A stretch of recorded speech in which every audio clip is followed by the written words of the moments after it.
What up? It's Jimmy from odds.com. This is a clip from our big Tuesday, February 2nd NCAA basketball show. To check out the entire show, hit the link on the bottom of the screen. It's available exclusively on odds.com. And we move on. We move on to the Big Ten, 6:30 p.m. Eastern. Number 24 ranked Purdue Boilermakers, 12-6, 7-4 in the Big Ten. And Maryland Terrapins, 9-8, 3-7 in the Big Ten. We're at Xfinity Center, College Park, Maryland. Different lines on different books here, Max. You have Circa hanging a pick'em. You have Circa hanging a pick'em with a total of 134.5.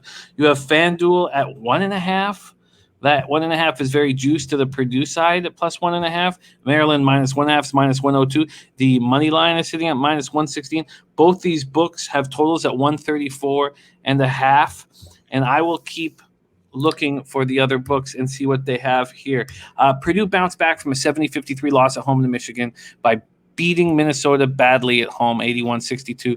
Redshirt freshman Brandon Newman scored 21 of his career-high 29 points in the second half. Travion Williams added 17 points, 14 boards. Purdue overcame an early 14-point deficit and ran. They went 0 of 5 on three-pointers in the first half.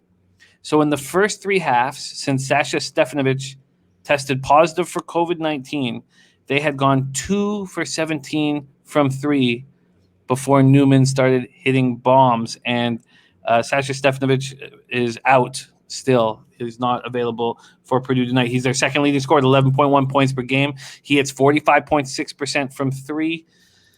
Brandon Newman is a sharpshooter too. Now he's getting his chance. He hits 44.1% from three. Hits 96.2% from the foul line. As a team, Purdue hits 44.6% from the field, 35.2% from three, and 70.1% from the stripe.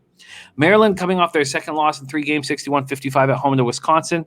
They shot just 35.8% from the field. They were down 38-20 at the half, open with a 20-5 run in the second half to make it close. Aaron Wiggins goes for 19. Donta Scott adds 13. They were looking for their 4th victory this year over a ranked team and 2nd in a row after winning at Minnesota on Saturday. Leading scorer Eric Ayala had an off night, 1 for 10 from the field for just 4 points. He averages 13.7 points on the season. Wiggins and Scott are the others that average double digits. They average 71.4 points per game. They play clean ball, only turn it over 10.9 times a game. They hit 46.2% from the field, 35.8% from three, and struggle at times from the foul line, hitting 67.6%. Max, Big Ten action. Purdue, Maryland, take it away. Yeah, this is a revenge game for Maryland, definitely back on their home floor. In the first game, they were able to limit Zach Edey and Trevion Williams to around 16 points, but I believe that they had somewhere like 15 rebounds. So there were some wins, but there were also some losses in that matchup. I personally am very intrigued to see how they try and contain those two monsters once again. I think that not having Sasha Stefanovic definitely hurts them from the three-point line and from a perimeter defense and from a leadership vocal type role, some of the intangibles, but I'm incredibly impressed with how Matt Painter has developed Mason Gillis and Brandon Newman and how this underclass group has stepped up and really been the engine behind this Purdue offense.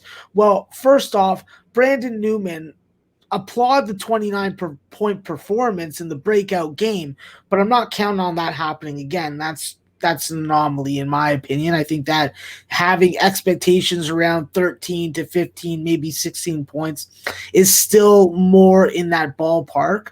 So there's that you have to take into consideration. Then what is Mason Gillis going to be able to do against guys that play a similar style in Donta Scott? And I think that Mason Gillis is going to have some problems going up against some of the senior leadership that you have when it comes to Maryland. Maryland, their guards are big, they're 6'4", 6'5". You got some undersized forwards, but these are very aggressive defensive players. I think that knowing that they can come back on this Purdue team, that they can saddle at least Zach Edey with some foul trouble, if not Trevion Williams too, And the fact that you're not going to probably see Matt Painter put them on the floor together, which I think would be quite fantastic. I think that you would just pack the goddamn paint. The defense is going to have to bring a double team every time, and you're going to have open three-point shooters all over the place. And with guys like Jaden Ivey and Eric Hunter in the backcourt, you have the ability to hit open jump shots. I don't know if they're going to hit contested three-point shots, but you would figure that they could hit some open ones. I think, though, in the end, experience and a good home court system is going to work out better. I think that with Maryland, listen, what beat them in that first game was free throw misses. If you're going to miss 10-plus free throws in a game and leave that many points, well, obviously you're going to lose. Obviously, your comebacks are gonna fail. The bottom line is this is a Maryland team that doesn't turn the ball over. They need to keep on doing that. They need to neutralize the big men down low like they did in the first game. And simply, they need to convert opportunities when you have them. You need to avoid these 2-3 minute scoring droughts. And I think that this is a matchup and a game that you have Purdue coming in off a high, and I think that they get brought back down to earth. When I see that ranked number in front of a team, Jim, I instantly want to bet against them unless their name is UConn. So I'm going to take Maryland in this spot. I'm going to ask you to search for the best number with the closest juice to minus 110. And I'm going to just pray tonight after we're done the show, while I'm possibly enjoying a peanut butter burger, that this Maryland team can, first off, make some good second half adjustments like they did in the first game, and that they can hit their goddamn free throws. So give me Maryland. Wow, the books are all over the map here, Max. All over the map. Wild. So we have Maryland as 1.5 point favorites. Maryland is 1 point favorites.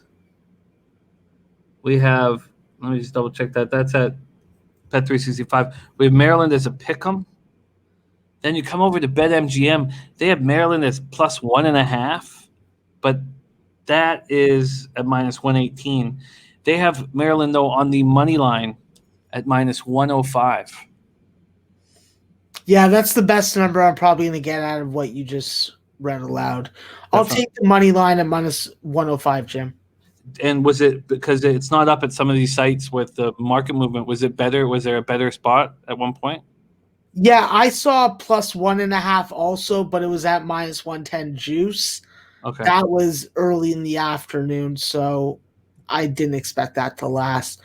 I would be surprised to see this line move a little more in Maryland's favor. So I think that right now is probably the best time to get on the money line, because I do think that it is going to worsen by the time this game rolls around. Exciting spot for Maxwell Smart, 6:30 p.m. Eastern. He's on the Maryland Terrapins minus 105 at BetMGM, and I like this look. This makes sense to me.